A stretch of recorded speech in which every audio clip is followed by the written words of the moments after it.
David Stirling, a natural leader.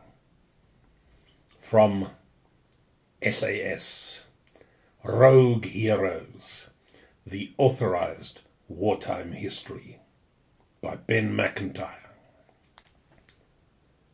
Stirling was one of those people who thrive in war, having failed at peace.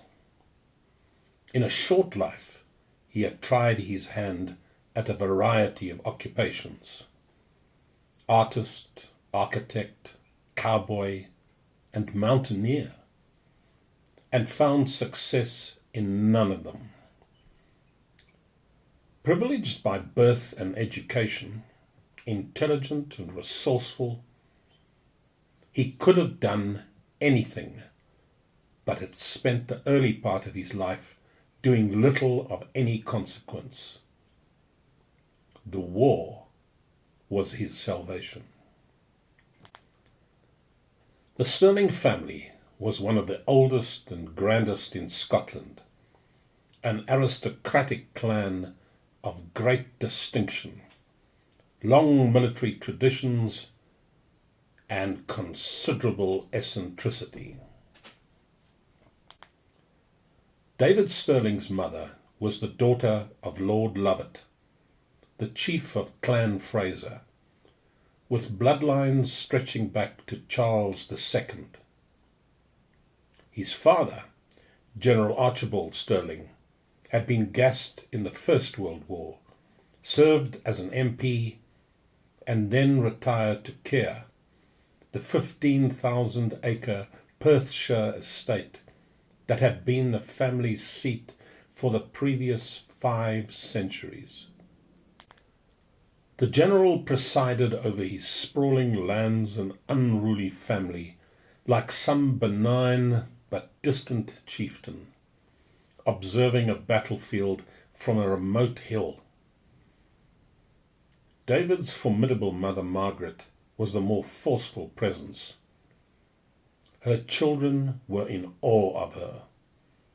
Keir House, where David Stirling was born in 1915, was a vast edifice, freezing cold even at the height of summer, filled with old hunting trophies, noise, and devilment. The Stirling parents drummed good manners into their 6 children, but otherwise largely left them to get on with their lives.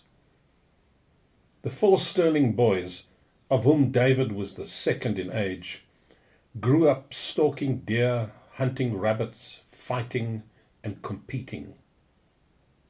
One favourite game was a form of sibling duel using air rifles. 2 brothers would take pot shots at each other's backsides in turn, moving closer by a pace after each shot. Despite this aristocratically Spartan start in life, David Stirling was not a hardy child. Dispatched to Ampleforth, the Catholic boarding school, at the age of 8, he caught typhoid fever and was sent home for an extended period of recovery. A speech impediment was eventually cured by surgery. He disliked sport and did his best to avoid it. He grew at an astonishing rate.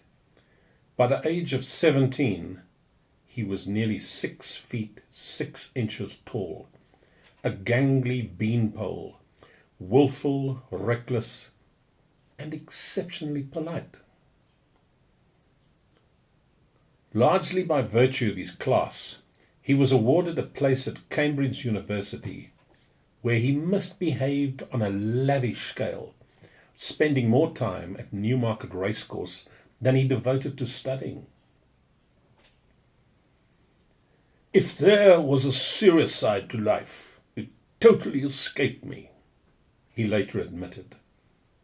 If he ever opened a book, the event was not recorded. After a year, the master of his college informed him that he was being sent down, read out a list of 23 offences that merited expulsion, and invited him to select the 3 which he considered would be least offensive to his mother. The David Stirling who turned up at the Guards depot in Pirbright in the autumn of 1939 was a strange mixture of parts. Ambitious but unfocused, steeped in soldierly traditions but allergic to military discipline. A boisterous exterior belied a man prone to periodic depressions, whose extreme good manners and social ease masked moments of inner turmoil. Stirling was a romantic with an innate talent for friendship, but little desire or need for physical intimacy. He had many woman friends, and according to his biographer was not unattracted to the opposite sex. Yet he seemed to relax only among men and in wide open spaces.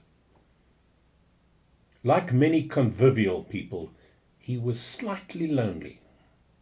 A warrior monk, he craved action in the company of soldiers, but when the fighting was over, he embraced solitude. Stirling was also possessed of a profound self-belief, the sort of confidence that comes from high birth and boundless opportunity. He was blithely unconstrained by convention and regarded rules as nuisances to be ignored, broken, or otherwise overcome. He was elaborately respectful towards his social inferiors and showed no deference whatsoever to rank.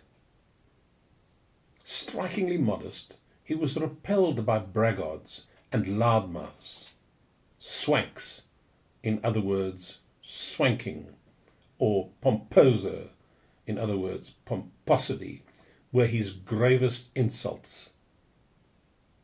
His manner seemed vague and forgetful, but his powers of concentration were phenomenal. Despite an ungainly body and a patchy academic record, he had a stubborn faith in his own abilities, intellectual and physical. Stirling did exactly what he wanted to do, whether or not others thought his aims were sensible or even possible. The SAS came into being in part because its founder would not take no for an answer, either from those in authority or from those under his command.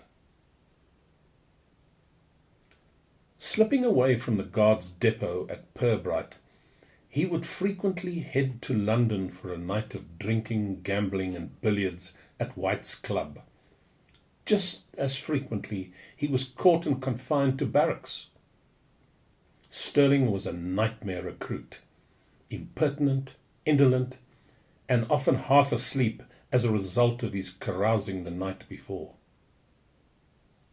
He was quite irresponsible, recalled Willie, later Viscount Whitelaw, a fellow trainee officer at Pirbright.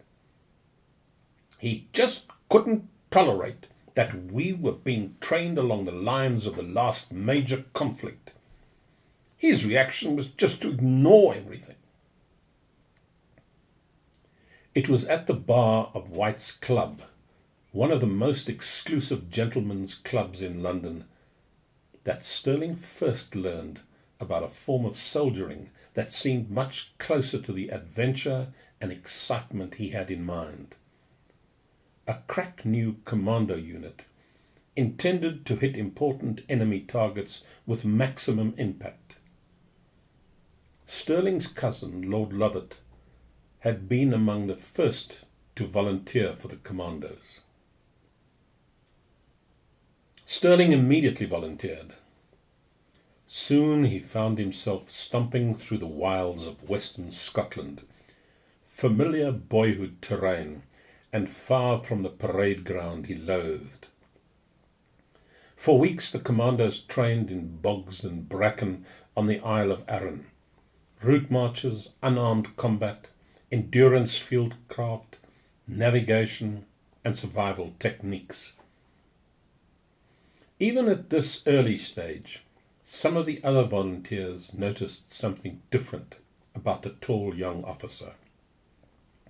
Stirling was a natural leader, with an understated but adamant faith in his own decisions and a gentlemanly insistence on doing everything he asked of his men and more.